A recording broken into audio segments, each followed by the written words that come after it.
International Islamic Research Center.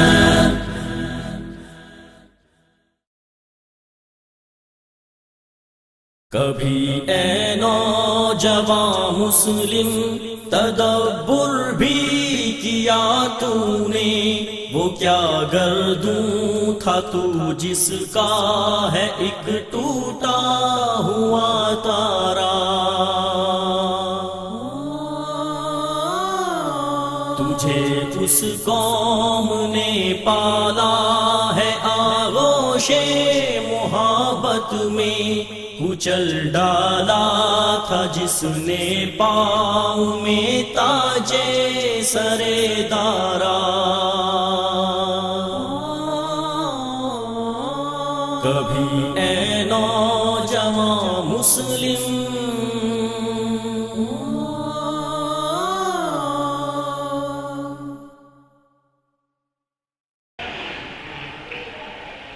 السلام علیکم ورحمۃ اللہ وبرکاتہ۔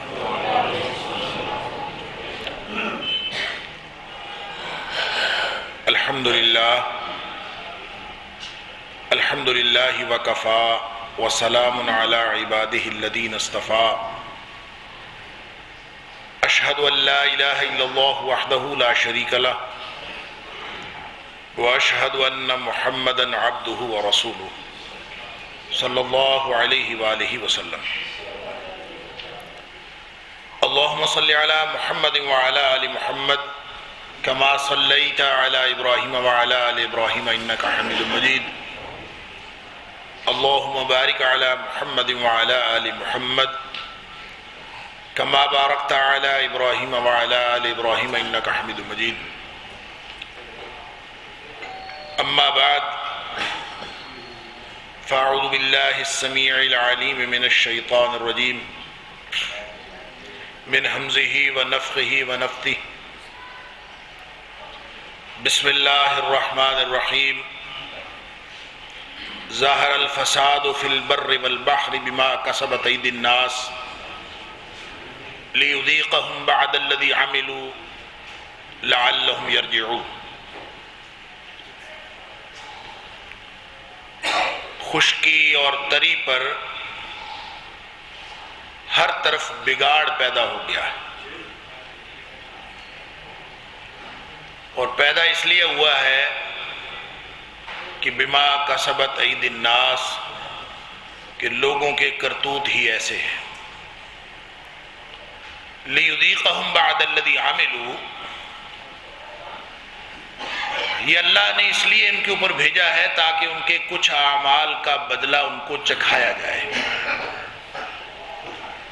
اور مقصد اس کا یہ ہے کہ لعلہم یرجعون، تاکہ یہ لوگ واپس آ جائیں۔ صدق اللہ العظیم۔ اللہ تعالیٰ نے ہم سب کو اس دنیا میں امتحان کے لیے بھیجا، اور یہ ایک ایسا امتحان ہے جو ہمہ جہت، ہمہ وقت اور بہت ہی سخت امتحان ہے۔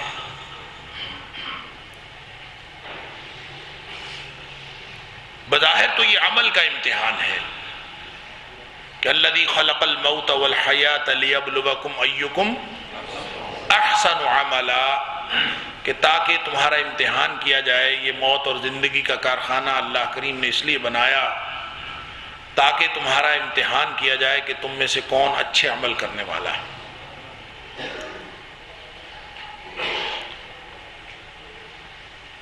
اب یہ امتحان حسن عمل کا امتحان، کثرت عمل کا نہیں۔ یہ نہیں فرمایا کہ تم میں سے زیادہ عمل کرنے والا کون ہے، اس بات کا امتحان کیا جائے۔ امتحان اس بات کا ہے کہ تم میں سے اچھے عمل کرنے والا کون ہے۔ اس کا مطلب یہ ہے کہ عمل تو سارے کرتے ہیں، وہ انسان ہی کیا ہے جو عمل نہ کرے، محنت نہ کرے، مشقت نہ کرے۔ ہر شخص محنتی اور مشقتی ہے، بلکہ اللہ تعالیٰ قرآن پاک کے اندر ارشاد فرماتے ہیں یا ایھا الانسان انک کادح الی ربک کدحا فملاقیہ، اے انسان تو پیدا ہی مشقتی کیا گیا ہے، انک کادح، تو پیدا ہی اس طرح کیا گیا ہے کہ تو مشقتی ہے۔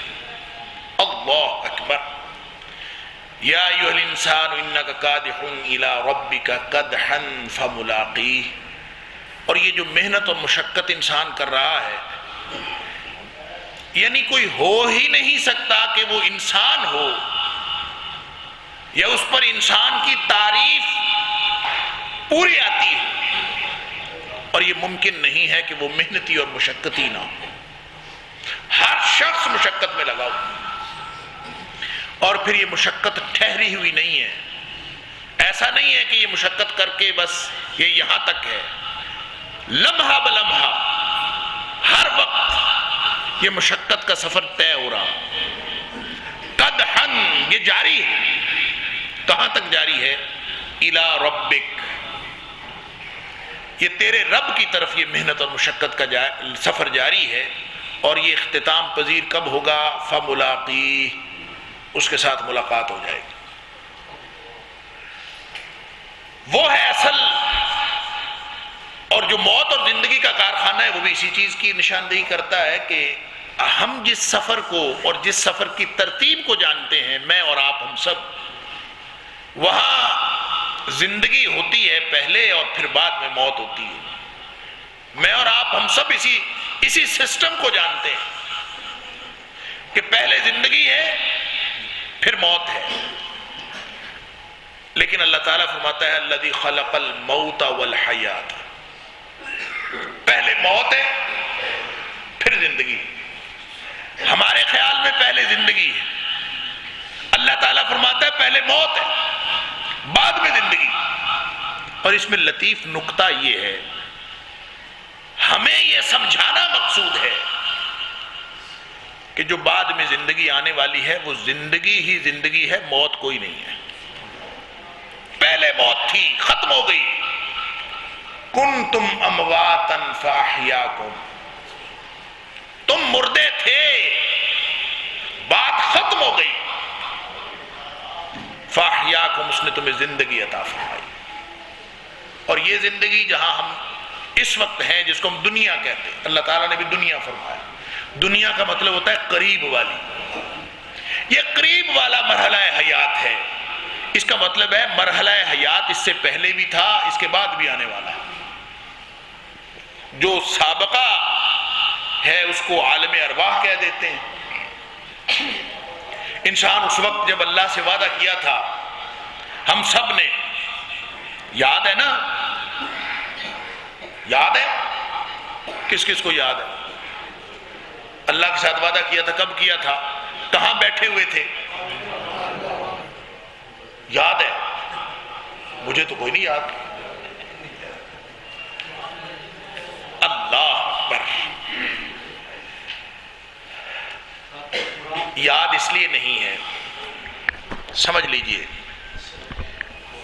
اللہ فرماتا ہے وعدہ کیا تھا تم نے، سب نے کہا تھا قالوا بلا، اللہ تو ہی ہمارا رب۔ اللہ تعالیٰ نے پوچھا تھا الست بربکم، کیا میں تمہارا رب نہیں؟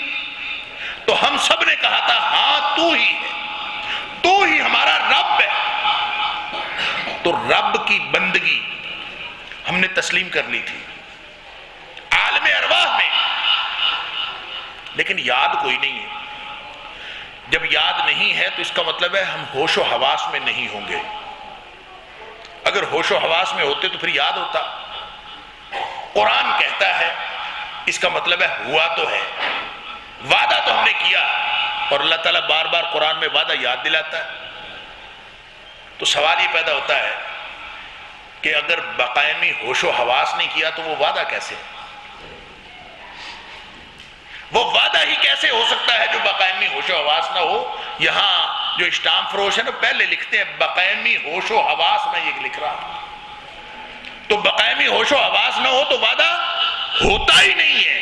اللہ قرآن میں فرماتا ہے کہ یہ تم نے وعدہ کیا تھا، لہٰذا یہ لازماً بات ہے اور کنفرم بات ہے کہ ہم ہوش و حواس میں تھے۔ اگر ہم ہوش حواس میں نہ ہو تو وہ وعدہ قرار ہی نہیں پاتا. پھر اگلا سوال ہے، اگر ہوش و حواس میں تھے تو پھر یاد کیوں نہیں ہے؟ 2-4 لوگوں نے ہاتھ کھڑے کیے ہیں کہ ہمیں یاد ہے. ہو سکتا ہے ان کو یاد ہو، مجھے تو کوئی نہیں یاد کہ کب کیا تھا، کس جگہ. اللہ اکبر. اس لیے یاد نہیں ہے. اللہ نے رب کی عبودیت انسان کی فطرت میں رکھ دی ہے. ہر انسان وہ فطرتاً عبد ہے، وہ رب کی غلامی کرتا ہے. فرق یہاں پڑتا ہے کہ جب وہ اللہ کو چھوڑ کر کسی اور کو رب بنا لیتا ہے. کرتا غلامی ہے. عبدیت رب عالم ارواح کے وعدے کے بعد اللہ نے انسان کی فطرت میں رکھ دی تھی. اب یہ ہر شخص عبد ہے، غلامی کرتا ہے. جس طرح ہر شخص محنتی اور مشقتی ہے اسی طرح ہر شخص عبد بھی ہے. فرق یہ پڑتا ہے کہ یہ محنت کس لیے کر رہا ہے، فرق یہ پڑتا ہے کہ کس کی بندگی کر رہا ہے، کس کا عبد ہے، رب کس کو سمجھتا ہے. یوسف علیہ السلام نے یہی تو فرمایا تھا، ارباب متفرقون خیر ام اللہ الواحد القہار. یہ جو در در کی غلامیاں تم کرتے پھرتے ہو، کبھی کسی کو رب بنا لیتے ہو، کبھی کسی کو رب بنا لیتے ہو، یہ سارے اکٹھے ہو جائیں تو 0 + 0 + 0 ان کے پلے کیا ہے؟ وہ آپ کرتے جائیں جتنی مرضی اکٹھے کر لیں اس طرح کے رب. اللہ اکبر. ان ہوا الا اسماء سمیتموها. صرف نام ہے جو تم نے رکھ لیے ہیں، رب کوئی نہیں بنتا اللہ کے علاوہ. رب ہے ہی کوئی نہیں اللہ کے علاوہ. کسی کے پاس وہ طاقت ہو تو پھر وہ رب ہو، رب ہے ہی کوئی نہیں. انسان غلطی کرتا ہے. ظاہر ہے جو اللہ کا غلام نہیں ہوتا، جو اللہ کا عبد نہیں ہوتا، وہ لازماً غیر اللہ کا عبد ہوتا ہے. اس لیے کہ فطرتاً عبد ہے، فطرتاً عبد ہے، فطرتاً مشقتی ہے. قادے عربی زبان میں اس شخص کو کہتے ہیں جو سارا دن مزدوری کرتا ہے تاکہ رات کو اس کو شام کو چند ٹکے چند روپے مل جائیں. جو مزدوری کرتا ہے وہ قادے ہوتا ہے، اور اللہ تعالیٰ نے انسان کو قادے فرمایا. تو اس کا مطلب یہ ہوا کہ میں اور آپ ہم سب فطرتاً عبد ہیں. میں اور آپ ہم سب فطرتاً مشقتی ہیں. فرق یہاں پڑتا ہے کہ ہم عبودیت کس کی کر رہے ہیں، غلام کس کے ہیں.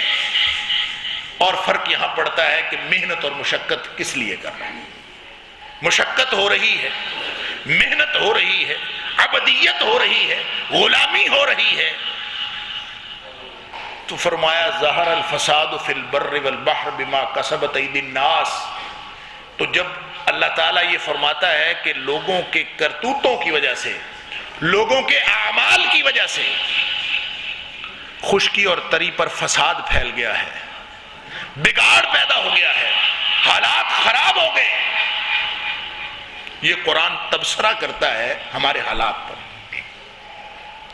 تو اس کا صاف مطلب یہ ہے کہ ایسا نہیں ہوا کہ مشقت رک گئی ہے، ایسا نہیں ہوا کہ لوگ عبودیت چھوڑ گئے ہیں، ایسا نہیں ہوا. عبودیت ہو رہی ہے، مشقت ہو رہی ہے، مقصد بدل گیا ہے. اب مشقت ہو رہی ہے اللہ کو راضی کرنے کے لیے نہیں ہو رہی. قل هل ننبئكم بالاخسرين اعمالا الذين ضل سعيهم في الحياة الدنيا وهم يحسبون انهم يحسنون صنعا. اے حبیب صلی اللہ علیہ وسلم اعلان فرما دیجئے کہ میں تمہیں ان لوگوں کے بارے میں خبر نہ دوں کہ وہ لوگ جن کی ساری، جو گھاٹا پانے والے لوگ ہیں، اصل خسارہ پانے والے لوگ کون ہیں؟ الذین ضل سعیہم فی الحیاۃ الدنیا، جن کی ساری زندگی کی محنت ضائع ہو گئی اور وہ ساری زندگی سمجھتے یہ رہے وَهُمْ يَحْسَبُونَ أَنَّهُمْ يُحْسِنُونَ صُنْعًا، ساری زندگی سمجھتے یہ رہے کہ وہ تو بہترین کام کر رہے ہیں. کوئی آدمی یہ سمجھ کے کام کرتا ہے غلط کہ میں غلط کام کر رہا ہوں؟ وہ یہ سمجھ کے کرتا ہے میں تو ٹھیک کر رہا ہوں. اس کا مطلب یہ ہے کہ ہمیں اپنی عبدیت، ہم کس کی غلامی کر رہے ہیں، کس لیے کر رہے ہیں؟ کیا اللہ کی رضا کے لیے ہماری زندگی گزر رہی ہے؟ کیا ایک ایک لمحہ ہمارا اللہ کی رضا کے لیے ہے؟ جو شخص اللہ کا غلام نہیں ہوتا نا، کیونکہ فطرتاً غلام ہے، انسان عبد پیدا ہوا ہے. غلط تصور ہے مغرب کا، غلط تصور ہے مغرب کا کہ انسان آزاد ہے. کوئی نہیں آزاد. بنیادی انسانی حقوق کا تصور غلط ہے. کوئی بنیادی انسانی حق نہیں ہوتا. حقوق العباد ہوتے ہیں. جو عبد ہوتا ہے اس کا حق ہوتا ہے. حقوق العباد کا تعین کرتی ہے ذات باری تعالی. وہ حقوق العباد کا تعین کرتی ہے. جب ہم بنیادی انسانی حق کہتے ہیں اور حقوق العباد میں فرق پتہ ہے کیا ہے؟ اللہ اکبر. ہمیں کوئی شخص بنیادی انسانی حق کی بات کرتا ہے، ہم کہتے ہیں کہ بالکل اسلام بھی تو بنیادی انسانی حق کی بات کرتا ہے. فرق کیا؟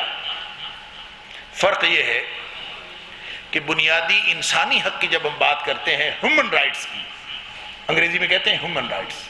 ہیومن رائٹس کا مطلب یہ ہے کہ سارے انسان برابر ہیں.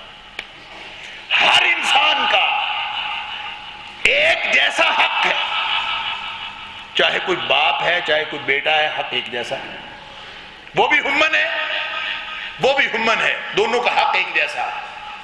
اسلام کہتا ہے نہیں، باپ کا حق اور ہے، اولاد کا حق اور ہے، بیٹے کا حق اور ہے. دونوں ہیومن ہیں لیکن دونوں اللہ کے بندے ہیں. وہ اللہ کا بندہ باپ ہے، وہ اللہ کا بندہ بیٹا ہے. دونوں کا حق ایک جیسا کیسے ہو سکتا ہے؟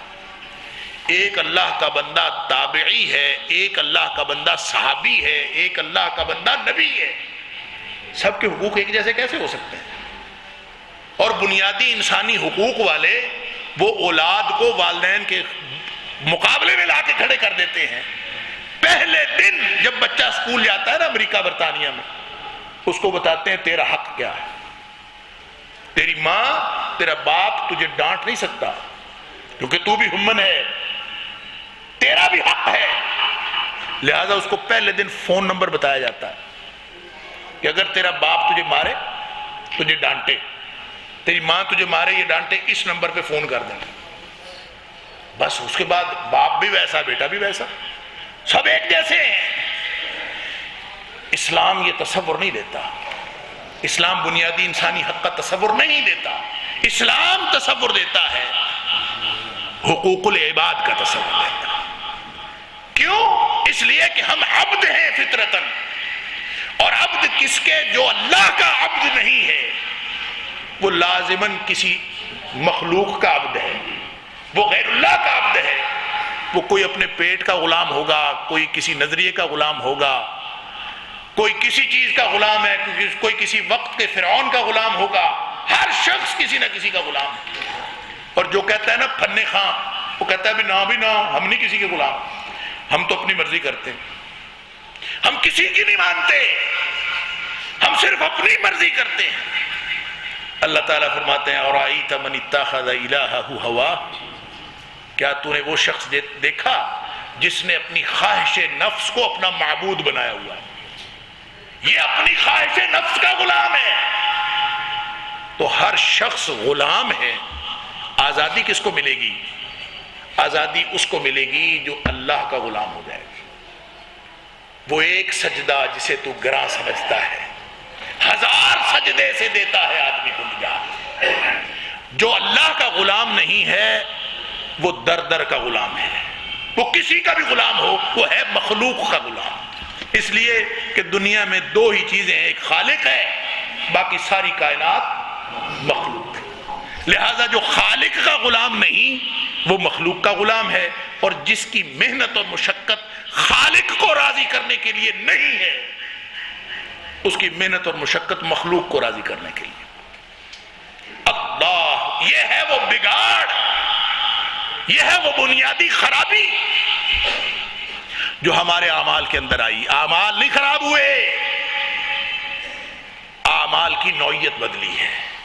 اعمال ویسے ہی ہیں لوگ شاید نمازیں پڑھ رہے ہیں، لوگ روزے رکھ رہے ہیں، لوگ نیکیاں کر رہے ہیں، حقوق العباد ادا ہو رہے ہیں، لیکن مقصد اللہ کو راضی کرنا ہے یا غیر اللہ کو راضی کرنا ہے؟ مشقت اللہ کی رضا کے لیے ہے یا مشقت غیر اللہ کی رضا کے لیے ہے؟ اس فرق سے جب انسان کا عمل بگڑتا ہے تو سارا جہان بگڑ جاتا ہے۔ اللہ اکبر۔ حضرت عمر فاروق رضی اللہ تعالیٰ عنہ سے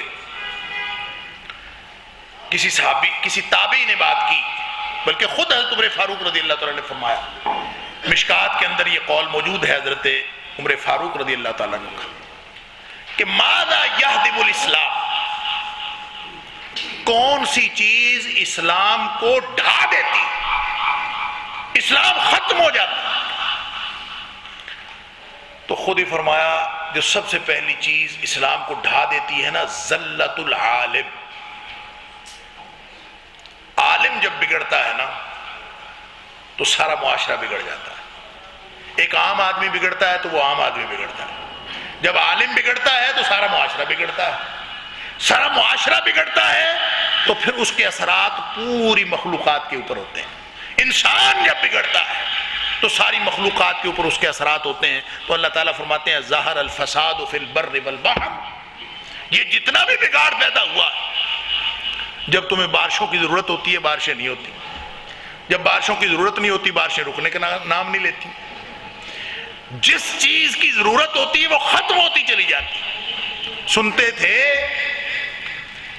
بچپن میں کہ پاکستان ایک زرعی ملک ہے، زرعی ملک میں آٹا ختم ہو جاتا ہے، اللہ اکبر۔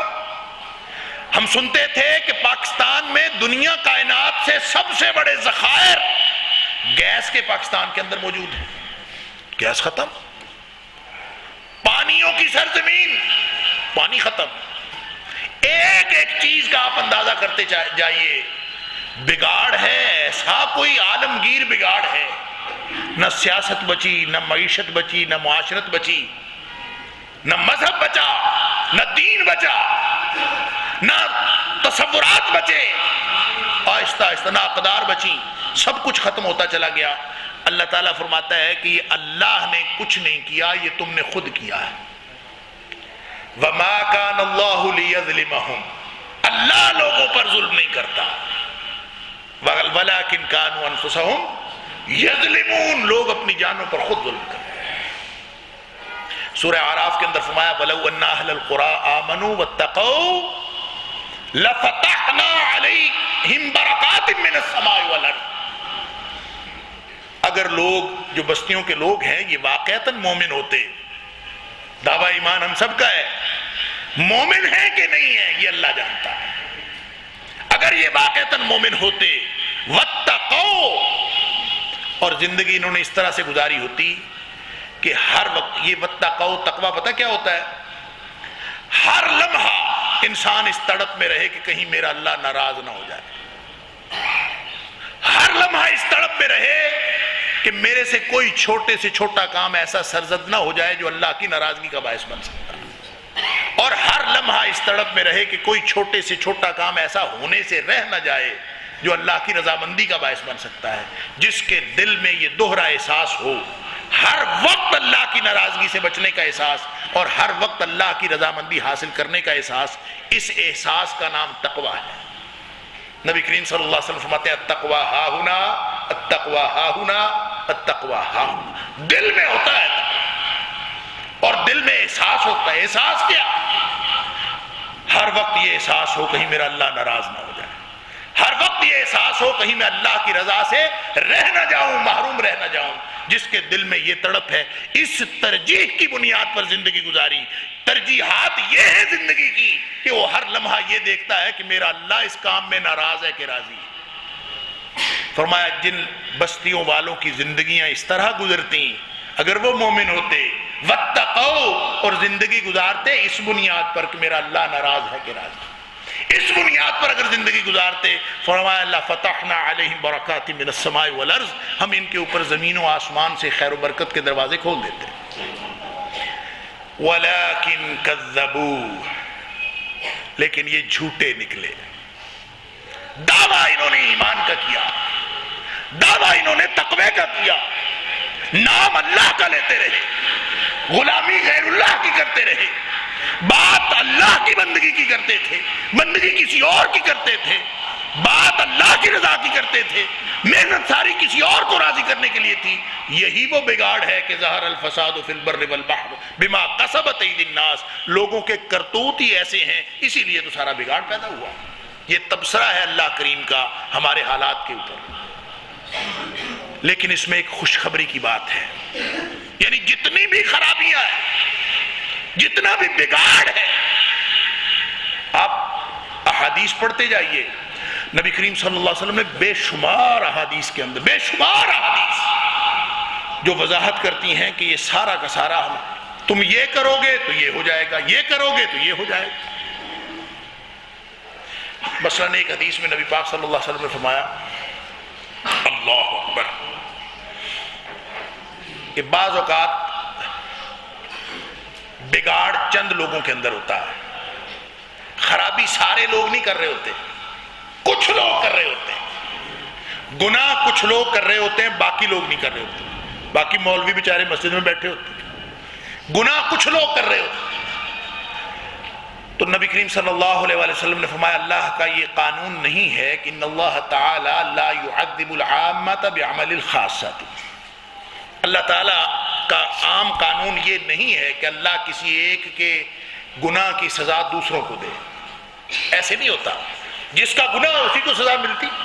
ان اللہ تعالی لا يعذب العامة، عام لوگوں کو اللہ عذاب میں مبتلا نہیں کرتا، بعمل الخاصۃ، جب عمل چند لوگوں نے کیا ہو تو اللہ سب کو سزا نہیں دیتا، لیکن حتی یروا المنکر بین ظہرانیہم، لیکن ایک وقت آتا ہے کہ لوگ برائیاں ہوتی دیکھتے ہیں اپنی آنکھوں کے سامنے، حتی یروا المنکر بین ظہرانیہم، ہے نیک لوگ خود برائی نہیں کرتے لیکن برائی سے صلح کر لیتے ہیں، برائی سے کمپرومائز کر لیتے ہیں، حتی یروا المنکر بین ظہرانیہم، اپنے سامنے برائی ہوتی دیکھتے ہیں، وہم قادرون علی ان ینکروہ فلا ینکروہ، ان کے پاس اتنا تو اختیار ہے نا کہ زبان سے بول کے کہیں کہ بھائی یہ برا کام ہے نہ کرو، اور برائی کو برائی کہنے کی تو طاقت ہے کہ نہیں، وہم قادرون علی ان ینکروہ، اس برائی کو برا کہنے کا اختیار رکھتے تھے، فلا ینکروہ، پھر بھی برا نہیں کہا، کان لپیٹ کے نکل گئے، ادھر کو نکل گئے، ہم تو نمازی ہیں، اللہ کا شکر ہے، ہمیں کیا۔ فرمایا فَإِذَا فَعَلُوا ذَلِكَ، جب یہ گونگے شیطان بن جاتے ہیں نا، تو فرمایا فَإِذَا فَعَلُوا ذَلِكَ، جب لوگ یہ کردار اپنانا شروع کر دیتے ہیں، تو عذب اللہ تعالی العامة والخاصة، تو اللہ تعالیٰ پوری قوم کو عذاب میں مبتلا کر دیتا ہے، بھلے نیک بھلے بد سب ایک جیسے اللہ۔ اور پھر جب اللہ کا عذاب آتا ہے تو یاد رکھو، اللہ کا عذاب جب آتا ہے تو وہ یہ نہیں دیکھتا کہ کون نیک اور کون بد، سب رگڑے جاتے ہیں۔ اللہ اذا انزل اللہ تعالی، بخاری اور مسلم کی حدیث ہے، اذا انزل اللہ تعالی عذابا بقوم، جب اللہ کسی قوم پر عذاب بھیجتا ہے نا، اصاب العذاب من کان فیہم، تو ان کے اندر جو بھی ہوتا ہے سب رگڑے جاتے ہیں، ثم بعثوا علی اعمالہم، البتہ قیامت کے دن جب اللہ دوبارہ زندگی عطا کرے گا نا، تو پھر ہر ایک کو اس کے عمل کے مطابق، نیک لوگوں کو نیک اجر ملے گا، لیکن ایک دفعہ سب رگڑے گا۔ تو جو بگاڑ ہے اس میں ایک تو بات یہ ذہن میں رکھیں، برائیاں کیا کیا ہو رہی ہیں، کس کس بے حیائی کے ساتھ ہم کمپرومائز کر کے بیٹھے ہوئے ہیں، ہم بے حیائیاں دیکھتے ہیں، ہمیں برائی نہیں لگتی، جس دن دل سے برائی کی نفرت نکل جائے، نبی کریم صلی اللہ علیہ وسلم نے فرمایا اس دن ایمان رخصت ہو گیا۔ ایمان کا آخری درجہ یہ ہے کہ دل کے اندر برائی کا احساس موجود ہو، نفرت موجود ہو برائی کی، ہمارے اندر سے تو وہ بھی نکل گئی۔ ایک حدیث کے اندر نبی پاک صلی اللہ علیہ وسلم نے 5 باتیں ارشاد فرمائیں، اللہ اکبر، فرمایا جس قوم میں یہ 5 باتیں آ جائیں نا پھر اللہ تعالیٰ ان کو عذاب میں مبتلا کر دیتا ہے، اور عذاب بھی مختلف قسم کے، اور وہ اللہ تعالیٰ عذاب میں مبتلا کر دیتا ہے۔ نبی کریم صلی اللہ علیہ وآلہ وسلم فرماتے ہیں وَأَعُوذُ بِاللَّهِ أَن تُدْرِكُوهُنَّ، میں اللہ کی پناہ مانگتا ہوں کہ کہیں وہ باتیں تمہیں نہ پہنچ جائیں۔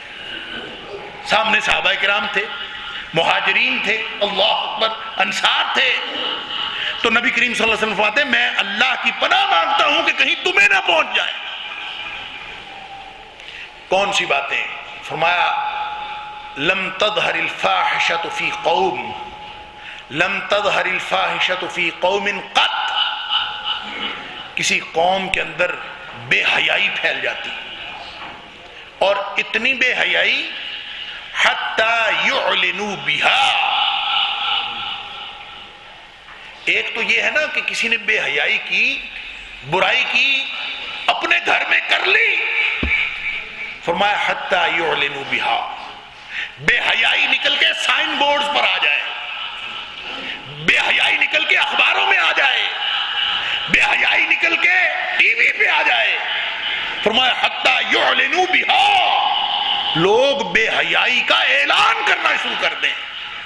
اعلان کرنے کا کیا مطلب ہے؟ اتنا ظاہر کریں کہ جس ذریعے سے اعلان کیا جا سکتا ہے، چاہے وہ پرنٹ میڈیا ہے، چاہے الیکٹرانک میڈیا ہے، کوئی ایک تصویر، کوئی ایک اخبار کا صفحہ اس قابل ہے کہ اس کو آپ اپنے گھر میں رکھ سکیں، اس کو مسجد میں لا کے رکھ سکیں، یہ ہے وہ اعلان جو بے حیائی بھی ظاہر ہوئی اور ساری دنیا میں ہم نے اعلان کیا۔ تو نبی کریم صلی اللہ علیہ وسلم فرمایا الا فشا فیہم الطاعون والاوجاع التي اللہ لم تکن مضت فی اسلافہم الذین مضوا، کہ پھر اللہ تعالیٰ اس قوم کے اندر مختلف قسم کی وبائیں پھیلا دیتا ہے، طاعون پھیل جاتا ہے، مختلف وبائیں پھیلتی ہیں۔ فرمایا ایسی ایسی بیماریاں پھیلتی ہیں کہ ان کے آباء و اجداد میں کہیں کسی کا نام بھی نہیں سنا تھا، وہ بیماریاں پھیلتی ہیں۔ کبھی ڈینگی کا نام سنا تھا، کبھی ایڈز کا نام سنا تھا، حتیٰ کہ آپ 50 سال پیچھے چلے جائیں کینسر کا نام بھی کسی نے نہیں سنا تھا۔ یہ بدبخت بیماریاں ایسی ہیں، اور نئی نئی بیماریاں۔ نبی کریم صلی اللہ علیہ وسلم ہمارے حالات پہ تبصرہ فرما رہے ہیں، قرآن ہمارے حالات پہ تبصرہ کر رہا ہے۔ وَالْأَوْجَاعُ الَّتِي لَمْ تَكُنْ مَضَتْ فِي أَسْلَافِهِمُ الَّذِينَ مَضَوْا، جو اسلاف گزر گئے ہیں ان میں کبھی بیماریوں کا نام و نشان نہیں تھا جو تمہارے اندر آ گئیں۔ کس لیے آئیں؟ اس لیے کہ تم نے بے حیائی کو پھیلایا، ان کے ساتھ تم نے صلح کی، اور صلح کرنے کے بعد تم نے اس کا اعلان بھی کیا، ساری دنیا پہ تم نے اعلان کیا کہ تم بے حیا لوگ ہو۔ تمہاری عورتیں، اللہ اکبر، عورت جس کا معنی ہی پردہ ہے۔ ایک دوسری حدیث ہے حضرت عائشہ صدیقہ رضی اللہ تعالیٰ عنہ کی، حضرت انس بن مالک رضی اللہ تعالیٰ عنہ فرماتے ہیں میں ایک دفعہ حضرت عائشہ صدیقہ رضی اللہ تعالیٰ عنہ کے پاس گیا، تو حضرت عائشہ صدیقہ رضی اللہ تعالیٰ عنہ کے پاس ایک اور آدمی بیٹھا ہوا تھا، تو وہ ام المومنین حضرت عائشہ صدیقہ رضی اللہ تعالیٰ عنہ سے کہہ رہا تھا، عرض کر رہا تھا کہ یا ام المومنین حدثینا حدیثا عن الزلزلہ، یہ زلزلے کیوں آتے ہیں اماں جی، اس کے بارے میں کوئی حدیث سنائیے۔ زلزلے کیوں آتے ہیں؟ اس سے بڑا بگاڑ اور کیا ہوگا خشکی اور تری میں کہ زلزلہ ہی آ جائے۔ تو وہ کہہ رہا ہے کہ اماں جی مجھے حدیث سنائیے زلزلے کے بارے میں۔ تو حضرت انس رضی اللہ تعالیٰ عنہ فرماتے ہیں فَأَعْرَضَتْ عَنْهُ بِوَجْهِهَا، اماں جی نے اس سے منہ دوسری طرف کر لیا، اس سے منہ پھیر لیا، اس سے بات ہی نہیں کی۔ فرماتے ہیں میں نے کہا یا امہ حدثینا حدیثا عن الزلزلہ، اماں جی کوئی حدیث بتا دیجئے ہمیں۔ اس شخص سے اماں جی نے منہ پرے کر لیا، فرماتے ہیں میں نے کہا اماں جی حدیث سنا دیجئے۔ فرماتی ہیں یا انس ان حدثتک عشت حزینا، انس میں نے اگر تجھے حدیث سنا دی نا تو تجھے غم لگ جائے گا۔ اللہ اکبر، وَبُعِثْتَ حِينَ تَبْعَثْ وَذَلِكَ الْحُزْنُ فِي قَلْبِكَ، اور غم تجھے ایسا لگے گا کہ تیری موت تک تیرے ساتھ رہے گا. تو نہ ہی سن حدیث تو چنگا ہے. اللہ اکبر.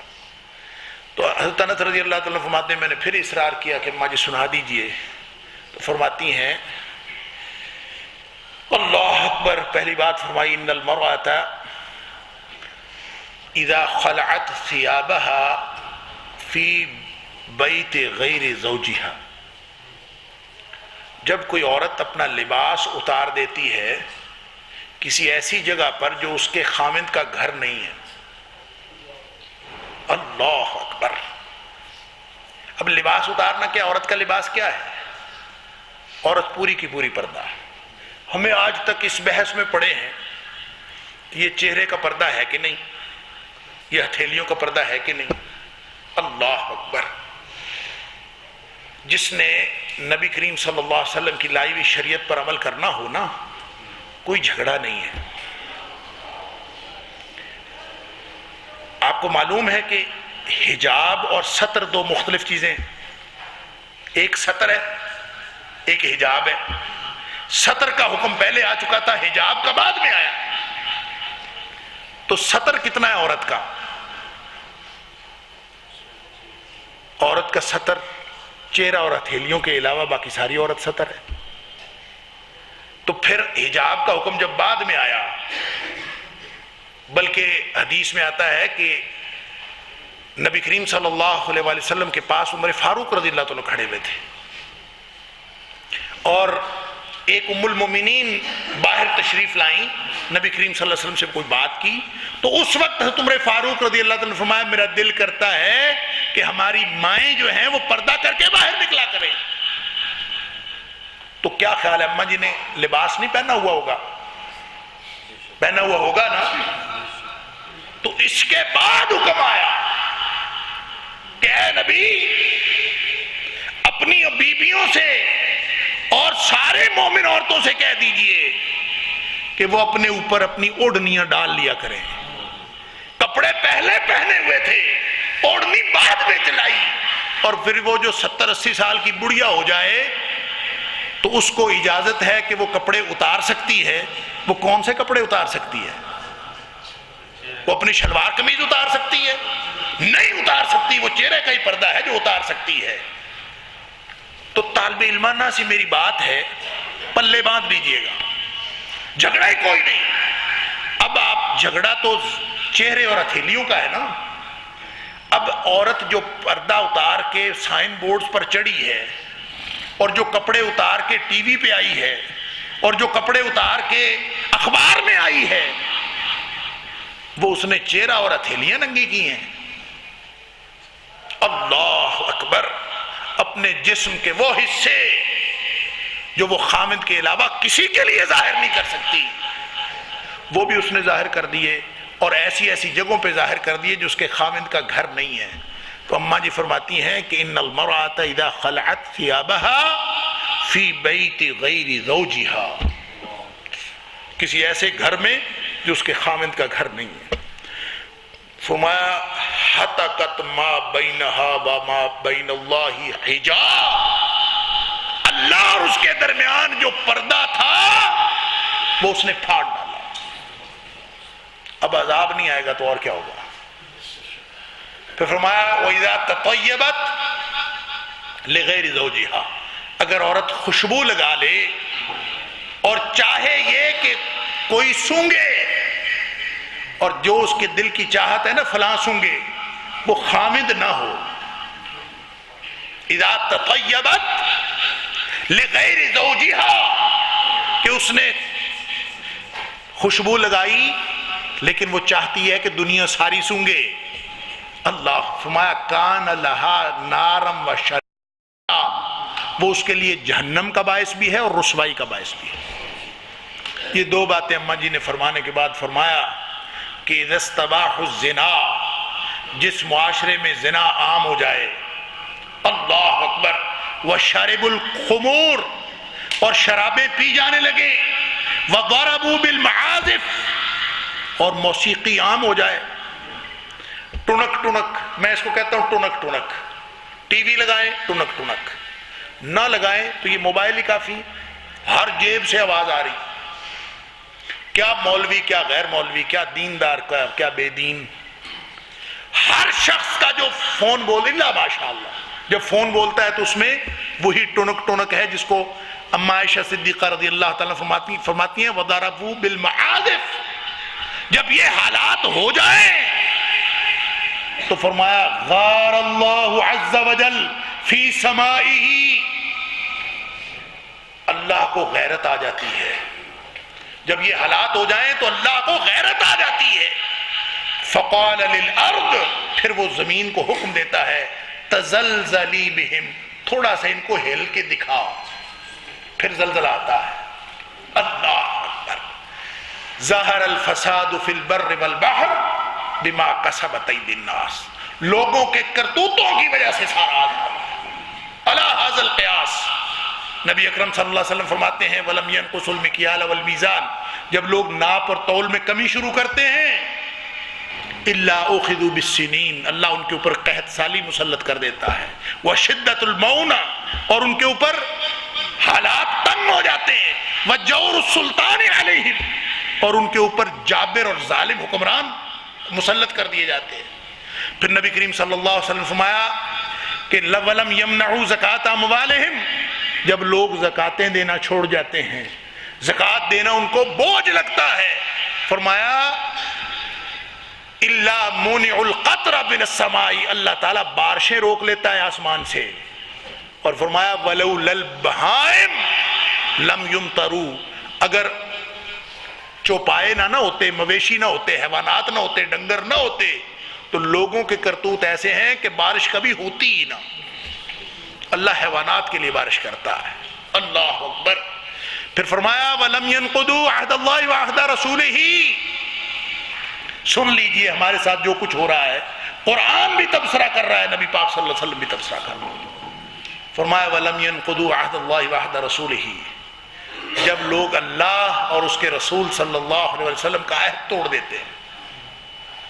فرمایا إِلَّا سَلَّطَ اللَّهُ عَلَيْهِمْ عَدُوًّا بِغَيْرِهِمْ، اللہ ان کے اوپر باہر سے دشمن مسلط کر دیتا ہے.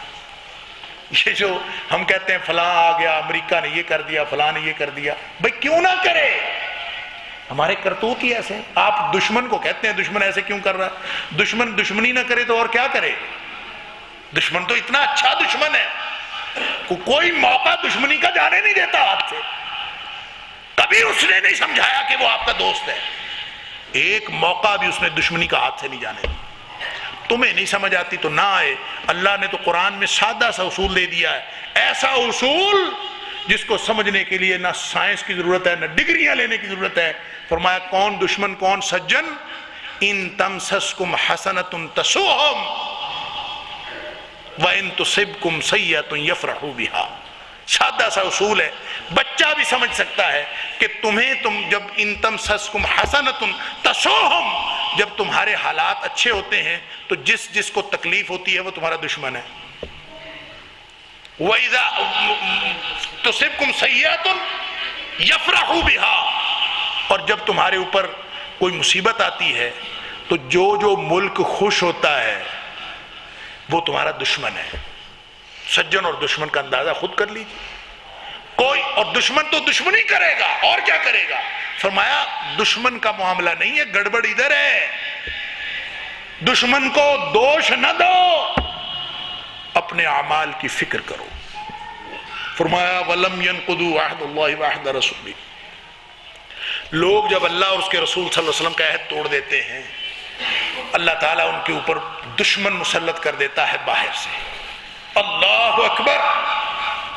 فَأَخَذُوا بَعْدَ مَا فِي أَيْدِيهِمْ، جو ان کی جمع پونجی ہوتی ہے نا، اس میں سے جو بچا کھچا ہوتا ہے وہ دشمن چھین کے لے جاتا ہے. سبحان اللہ. 1500 سال پہلے نبی کریم صلی اللہ علیہ وسلم ہمارے حالات پہ تبصرہ فرما کہ جو کچھ جمع پونجی ہوتی ہے فَأَخَذُوا بَعْدَ مَا فِي أَيْدِيهِمْ، لوگوں کے ہاتھ میں جو کچھ ہوتا ہے، جو ملکی خزانہ ہوتا ہے، جو تیل کے ذخائر ہوتے ہیں، سب کچھ لوٹ کے وہ لے جاتا ہے. پھر فرمایا وَلَمْ يَحْكُمْ آئِمَّتُهُمْ بِكِتَابِ اللَّهِ اللہ اکبر وَيَتَخَيَّرُوا مِمَّا أَنزَلَ اللَّهِ، لوگ اللہ کے قانون کے مطابق جو حکمران ہیں وہ فیصلے کرنے چھوڑ دیتے ہیں، وہ فیصلے کرنے چھوڑ دیتے ہیں اور وہ اختیار نہیں کرتے جو اللہ نے نازل کیا ہے، اس کو نہیں لیتے، غیر اللہ کا قانون آ جاتا۔ فرمایا جب ایسی صورتحال ہو جائے الا جعل اللہ بأسهم بینہم، اللہ ان کی آپس میں لڑائیاں ڈلوا دیتا ہے۔ کون ڈلوا دیتا ہے؟ جعل اللہ بأسهم بینہم، فرقہ واریت ہے جی، دہشت گردی ہے جی، یہ ٹی ٹی پی ہے جی، یہ فساد ہے جی، یہ رد الفساد ہے جی، یہ ضرب عضب ہے جی، کس نے کس کو مارا، کون کس کا قاتل، اللہ اکبر، لا يدر القاتل فیما قتل ولا المقتول فیما قتل، نہ مارنے والے کو پتا میں کیوں مار رہا ہوں، نہ مرنے والے کو پتا میں قتل کیوں ہو رہا۔ نبی کریم صلی اللہ علیہ وسلم کا فرمان کہ ایسی صورتحال ہو جائے گی کہ مارنے والے کی اور مرنے والے کی آپس میں دشمنی کوئی نہیں، وجہ ہی معلوم نہیں کیوں مر رہا ہے، لیکن وہ مارے جا رہا ہے، وہ مرے جا رہا ہے، وہ مارے جا رہا ہے، وہ مرے جا رہا ہے۔ یہ کس نے یہ باہمی لڑائیاں پیدا کی ہیں؟ یہ اللہ نے پیدا کی ہیں۔ پیدا کیوں کی ہیں؟ اپنے کرتوتوں کی وجہ سے پیدا کی ہیں۔ تو جس نے پیدا کی ہیں وہی اس کو واپس ہٹائے گا نا۔ آپ کے اور میرے کرنے سے واپس نہیں ہٹیں گے، اللہ کے کرنے سے ہٹیں گے۔ ایک حدیث میں نبی پاک صلی اللہ علیہ وسلم فرمایا اذا تبایعتم بالعینہ واخذتم اذناب البقر ورضیتم بالزرع، جب تمہارے حالات ایسے ہو جائیں نا کہ تم اپنے اپنے کاروباروں میں لگے ہوئے ہو، اپنی اپنی کھیتیاں، فصل سب خوش ہیں کہ میری فصل ٹھیک ہو گئی، میرے معاملات ٹھیک ہیں، اس کے علاوہ کوئی مقصد ہی نہیں زندگی کا۔ نبی اکرم صلی اللہ علیہ وسلم نے فرمایا جب یہ حالات ہو جائیں تو الا سلط اللہ علیکم ذلا، اللہ تمہارے اوپر ذلت و رسوائی مسلط کر دے گا۔ ذلت و رسوائی اللہ نے مسلط، وہ دین هو الذی ارسل رسولہ بالہدی ودین الحق لیظہرہ علی الدین کلہ، جو دین غالب ہونے کے لیے آیا تھا وہ مغلوب ہو گیا۔ فرمایا اللہ تمہارے اوپر ذلت و رسوائی مسلط کرے گا۔ اب یہ جو کچھ ہوا ہے یہ اللہ کی طرف سے ہوا ہے، لیکن یہ بے سبب نہیں ہوا، ہمارے کرتوتوں کی وجہ سے ہوا ہے۔ لیکن اسی آیت میں جہاں اللہ کی ذات تبصرہ فرما رہی ہے ہمارے حالات پر کہ ظہر الفساد فی البر والبحر، خوشخبری کی بات یہ ہے کہ فرمایا یہ عذاب نہیں ہے لیذیقہم بعد الذی عملوا، یہ تو کچھ عملوں کا کچھ بدلہ چکھایا ہے، لعلہم یرجعون، تاکہ یہ لوگ واپس آ جائیں۔ خوشخبری کی بات ہے، سبحان اللہ، واپسی کا دروازہ کھلا ہے، حالات جتنے مرضی خراب ہو جائیں۔ یہ پہلی امتوں کا مسئلہ تھا کہ بھاگ بھاگ کے ان کو پوچھنا پڑتا تھا حل لہ من توبۃ، حل لہ من توبۃ، کیا کوئی واپسی کا دروازہ ہے؟ تو یہ اس امت پر اللہ کی رحمت ہے اور رحمت للعالمین کا انتخاب ہے کہ واپسی کا دروازہ کھلا ہے۔ فرمایا یہ تھوڑا سا بدلہ چکھایا ہے، یہ تمہارے اعمال کا پورا عذاب نہیں ہے، یہ پورا بدلہ نہیں ہے۔ کیوں؟ اس لیے کہ تمہارے اصل میں کرتوت جیسے ہیں نا، وَمَا أَصَابَكُم مِّن مُّصِيبَةٍ فَبِمَا كَسَبَتْ أَيْدِيكُمْ وَيَعْفُو عَن كَثِيرٍ، یہ جو کچھ تمہیں پہنچ رہا ہے تمہارے ہاتھوں کا کیا دھرا، لیکن بہت ساری باتیں تو وہ ویسے ہی معاف کر دیتا ہے۔ پھر فرمایا وَلَوْ يُؤَاخِذُ اللَّهُ النَّاسَ بِظُلْمِهِمْ مَا تَرَكَ عَلَيْهَا مِن دَابَّةٍ وَلَوْ يُؤَاخِذُ اللَّهُ النَّاسَ بِمَا كَسَبُوا مَا تَرَكَ عَلَى ظَهْرِهَا مِن دَابَّةٍ، اگر اللہ لوگوں کے اعمال کے مطابق ان کا مواخذہ کر لے، اللہ پکڑ لے عذاب لوگوں کے کرتوتوں کے مطابق، تو فرمایا اتنا بڑا عذاب آئے اللہ کا کہ پور روئے زمین پر تمہیں کوئی جاندار چلتا ہوا دکھائی نہ دے۔ یہ عذاب نہیں آیا، یہ تھوڑا سا چکھایا ہے، لعلہم یرجعون۔ سورہ توبہ کے اندر آیت تو وہ منافقین کے لیے نازل ہوئی، لیکن العبرۃ بعموم اللفظ لا بخصوص السبب، جو اعتبار ہوتا ہے وہ عمومی حکم کا ہوتا ہے، خصوصی سبب کا نہیں۔ تو نازل تو وہ منافقین کے لیے ہوئی ہے، لیکن فٹ ہمارے اوپر بیٹھتی ہے۔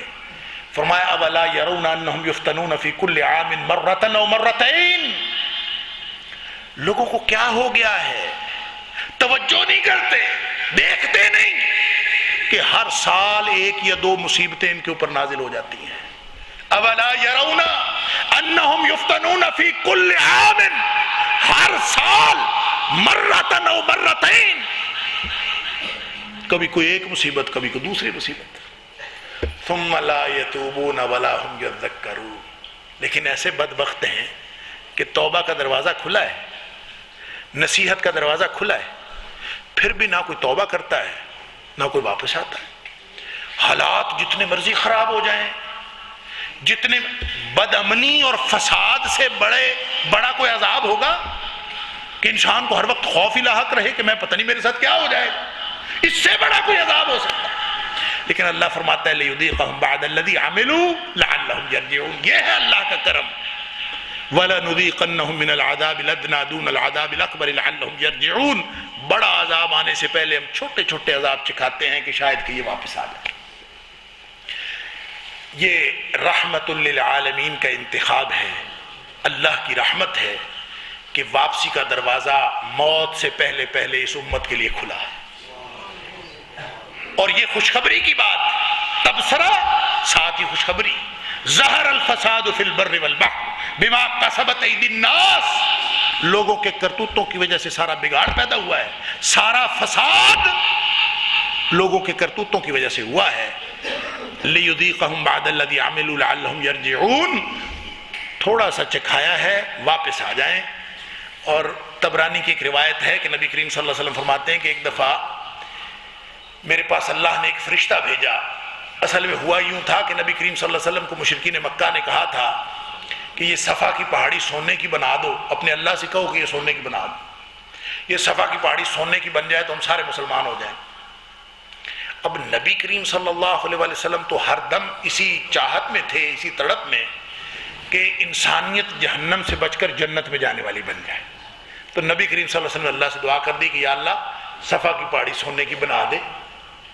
اللہ تعالیٰ نے فرشتہ بھیجا، اور طبرانی کی اس روایت میں ہے کہ وہ فرشتہ آ کے کہتا ہے کہ ان اللہ تعالیٰ یقرؤک السلام، اے حبیب صلی اللہ علیہ وسلم اللہ تعالیٰ آپ کو سلام کہتے ہیں، اور سلام بھیجا ہے، اور ساتھ فرمایا ہے کہ ان شئت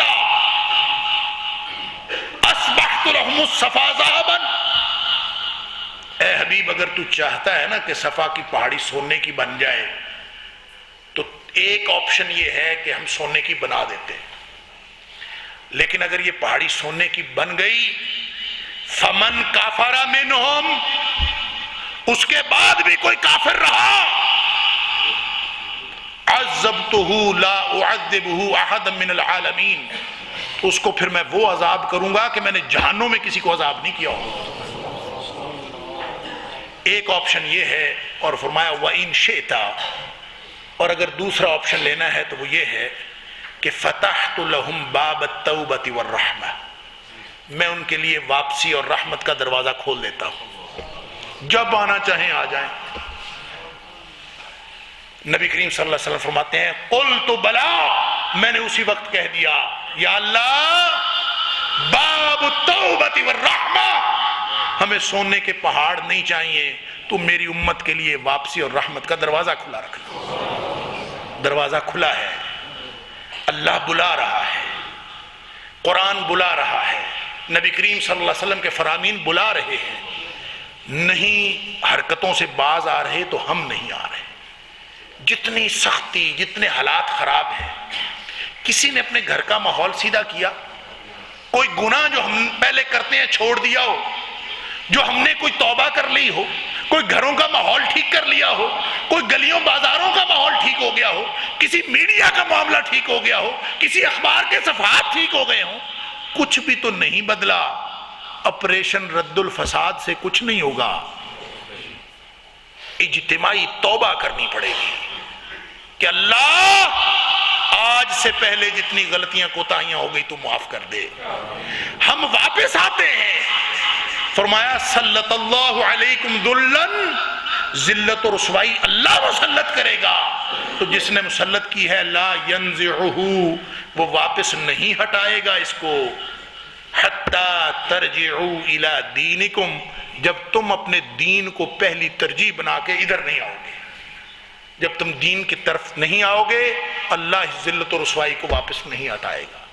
تو ہمارے پاس موقع ہے، میں اور آپ، ہم سب، ساری امت اجتماعی توبہ کریں، جو اجتماعی گناہ ہیں ساری امت ان سے باز آئے، اور جو انفرادی گناہ ہیں ہم سب اللہ سے معافی مانگ لیں آج اس مسجد میں بیٹھے ہوئے کہ یا اللہ آج سے پہلے جتنے گناہ ہو گئے، جتنی غلطیاں، جتنی خطائیں ہو گئی تو معاف کر دے، تو معاف کرنے والا ہے، معافی کو پسند کرتا ہے، تو ہمیں معاف کر دے۔ ہم تجھ سے وعدہ کرتے ہیں، اور یہاں اٹھنے سے پہلے ہم وعدہ کر لیں اللہ سے کہ اللہ ہم تجھ سے وعدہ کرتے ہیں کہ آج کے بعد جتنی زندگی باقی ہے وہ چند سال ہے یا چند لمحے ہے، اللہ وہ صرف تیری مرضی اور تیری غلامی میں گزرے گی۔ ہم اللہ سے وعدہ کر لیں، انشاءاللہ امید ہے کہ اللہ کو ہماری حالت پر ترس آ جائے گا، ہماری دنیا بھی بن جائے گی، ہماری آخرت بھی بن جائے گی۔ وآخر دعوانا الحمدللہ رب العالمین۔